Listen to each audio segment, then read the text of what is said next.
The hospital corridor smelled of antiseptic and fresh flowers, a strange mixture of hope and tension hanging in the air. Nurses moved quickly between rooms, their shoes squeaking softly on the polished floor, while new fathers paced with phones in their hands, rehearsing announcements they had waited months to make.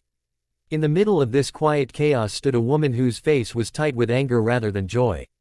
She was the mother-in-law, gripping her handbag as if it were a weapon, her sharp eyes fixed on the door of the maternity ward. Inside that room lay her daughter-in-law, exhausted, pale, and clutching a newborn she had just brought into the world. What should have been a moment of unity and relief had instead turned into a confrontation that no one present would ever forget. The mother-in-law's voice cut through the hallway, cold and unwavering. She accused the young woman of ruining her son's life, of trapping him with a child, of being a burden rather than a blessing. Nurses exchanged uneasy glances, unsure whether to intervene or wait for security. The daughter-in-law, barely able to sit up, listened in stunned silence, tears sliding down her cheeks as she tried to shield her baby from the harsh words. Each sentence felt like a shove, pushing her closer to the edge, making her feel as if she truly did not belong there. When the older woman finally spat out, "You're not welcome here anymore. Get out," the room seemed to freeze. The daughter-in-law whispered that she had nowhere to go, that she had just given birth, that this was supposed to be a family moment. But compassion was nowhere to be found. The mother-in-law turned away, already convinced of her own righteousness, as if the matter were settled. That was when footsteps echoed down the corridor, slow and deliberate, carrying an unexpected weight. A man entered the scene, his presence instantly changing the atmosphere. He was calm, composed, and clearly not someone who could be ignored. The nurses straightened. The mother-in-law turned, ready to continue her tirade, but the words died in her throat. The surprised guest spoke quietly, yet every syllable landed with force. He reminded her that the woman she was attacking had just endured hours of pain to bring a child into the world, her grandchild. He spoke of dignity, of respect, of how cruelty in moments like these leaves scars that never heal. Then came the line that would be repeated for years: "You're rushing to the wrong station." It wasn't shouted. It didn't need to be. The meaning was clear, her anger was misdirected, her bitterness taking her somewhere she would regret. For the first time, the mother-in-law had no reply.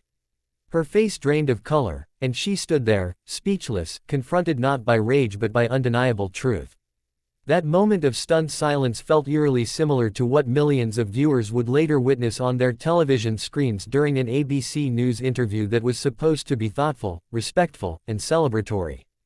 Chaka Khan, a living legend with a career spanning decades, had sat down with journalist Deborah Roberts for what was billed as a deep conversation about music, legacy, and cultural impact. From the beginning, there was an undercurrent of tension, subtle but unmistakable. Khan, known for her honesty and fierce independence, answered questions with measured confidence, while Roberts pressed forward, sometimes stepping just a bit too close to sensitive ground. As the interview progressed, the tone shifted. Questions that seemed less about understanding and more about provocation began to surface. Khan's expression changed almost imperceptibly at first, a tightening around the eyes, a pause before responding. She addressed the topics head-on, refusing to soften her stance or dilute her experiences. But when the conversation veered into territory that Khan felt was dismissive of her struggles and her authority as an artist, the air grew heavy. Viewers could sense it. This was no longer a comfortable exchange. Roberts, seasoned and composed, continued to push, perhaps underestimating the line she was approaching. Khan leaned back in her chair, crossed her arms, and took a breath. When she spoke again, her voice was calm but resolute. She explained that she had spent her life fighting to be heard, respected, and valued on her own terms. She was not there to be cornered or reduced to a soundbite. The more she spoke, the clearer it became that this was about more than a single question, it was about boundaries. The breaking point came suddenly. Khan stood up, adjusted her jacket, and stated plainly that she was done. There was no shouting, no dramatic flourish, just a firm decision. She thanked Roberts briefly and walked off the set, leaving behind a stunned silence that echoed far beyond the studio walls. The cameras kept rolling for a moment too long, capturing the shock on Roberts' face and the confusion of the crew. In that instant, the power dynamics shifted, and viewers were left grappling with what they had just witnessed. Much like the mother-in-law in the hospital corridor, Roberts appeared momentarily frozen, confronted with the reality that she had pushed too far. And just as the surprised guest had redirected misplaced anger with a simple, piercing truth, Khan's walk-off served as a statement louder than any argument. It was a reminder that respect is not optional, especially when dealing with someone who has earned their place through decades of resilience and talent. Public reaction was swift and divided. Some criticized Khan, accusing her of being overly sensitive or unprofessional. Others praised her for standing her ground, calling her actions a powerful assertion of self-worth in an industry that often exploits vulnerability. Social media lit up with clips, commentary, and debates, each side convinced of its own righteousness. Yet beneath the noise lay a deeper conversation about how women, particularly women of color, are treated when they refuse to play along with expectations designed to limit them. In the hospital, the mother-in-law eventually turned and walked away, her authority shattered, leaving behind a quiet room filled with relief and unresolved pain. The daughter-in-law held her baby closer, supported by nurses and the unexpected ally who had spoken up when she could not. That moment became a turning point, a reminder that silence in the face of injustice only allows it to grow. On the ABC News set, Khan's departure marked a similar turning point. It forced viewers, journalists, and producers alike to reflect on the thin line between tough questioning and disrespect. Sometimes, the most powerful response is not to argue, but to leave. Whether in a hospital corridor or a television studio, there are moments when walking away speaks louder than staying, and when the shock of silence becomes the catalyst for change. The maternity ward was meant to be a place of fragile happiness, a quiet island where pain slowly transformed into relief and fear into love. Soft light filtered through the curtains, machines hummed steadily, and a newborn's cry drifted down the hallway like a promise of new beginnings. Yet in one small corner of that ward, joy had been replaced by humiliation. The mother-in-law stood rigid at the foot of the bed, her posture radiating control, her eyes fixed on the exhausted young woman who had just given birth.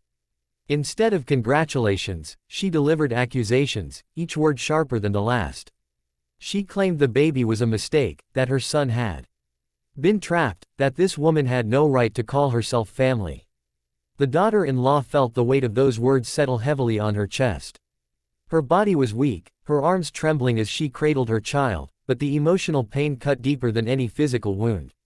She tried to speak, to explain, to ask for understanding, but every attempt was dismissed. The mother-in-law waved her hand as if brushing away something unpleasant and said the words that would echo long after. She demanded that the young woman leave the hospital immediately. "You don't belong here," she said, her voice steady, almost rehearsed. The room seemed to shrink, the walls closing and as tears streamed silently down the daughter-in-law's face. Nurses hovered at the doorway, torn between professional boundaries and basic human decency. They had seen conflict before, but something about this felt particularly cruel. Just as the situation threatened to spiral further, a presence appeared that no one had anticipated. The door opened, and a man stepped inside, carrying with him an air of authority and calm that immediately changed the dynamic. He did not raise his voice or rush forward. He simply stood there, taking in the scene, his expression serious and unwavering. When he spoke, the room fell silent. He addressed the mother-in-law directly, not with anger, but with clarity. He spoke of respect, of the sanctity of life, of the responsibility that comes with being family. He reminded her that her grandchild had just been born, that this moment would be remembered forever, and that cruelty now would stain every future memory. Then he said something that struck deeper than any insult could have: "You're running to the wrong station." The words hung in the air, heavy with meaning. They suggested that her rage, her need for control, was taking her somewhere she would not want to arrive. For the first time, the mother-in-law was silent. Her mouth opened as if to argue, but nothing came out. Her confidence crumbled, replaced by shock and embarrassment. She turned away, her authority stripped bare, and left the room without another word. In her absence, the tension dissolved, replaced by a fragile sense of relief. The daughter-in-law exhaled shakily, holding her baby closer, supported now by quiet kindness rather than hostility. That unexpected intervention became a defining moment, one that would be retold whenever courage and timing were discussed. A similar kind of shock played out far from that hospital, under bright studio lights and rolling cameras. Chaka Khan, an icon whose voice had shaped generations, sat across from ABC News journalist Deborah Roberts. The interview had been promoted as an insightful conversation, a respectful exchange between two accomplished women. At first, it unfolded smoothly. Khan spoke about her career, her struggles, and her triumphs with honesty and poise. Roberts listened, nodding, guiding the conversation with practiced ease. Gradually, however, the tone shifted. The questions became more pointed, edging into areas that felt less like exploration and more like judgment. Khan's answers remained composed, but subtle signs of discomfort appeared. Her pauses grew longer, her gaze more focused. She clarified her words carefully, aware that every sentence could be dissected and reframed. The atmosphere tightened, like a string pulled too far. Roberts pressed on, perhaps aiming for a headline-worthy moment, perhaps misreading the room. When a question touched on deeply personal struggles in a way that Khan perceived as dismissive, the balance broke. Khan straightened in her chair, her expression firm. She explained that she had fought too long and too hard to have her story told by anyone else.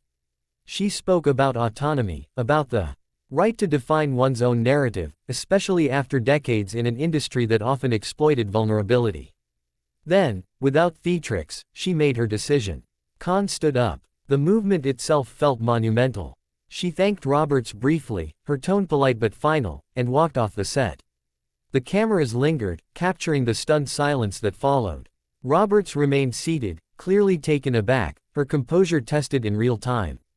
Crew members exchanged uncertain glances, unsure how to proceed. In that moment, the interview transformed from a controlled media segment into a raw, unscripted statement about boundaries. The public response was immediate and intense. Some viewers criticized Khan, arguing that interviews require tough questions and resilience.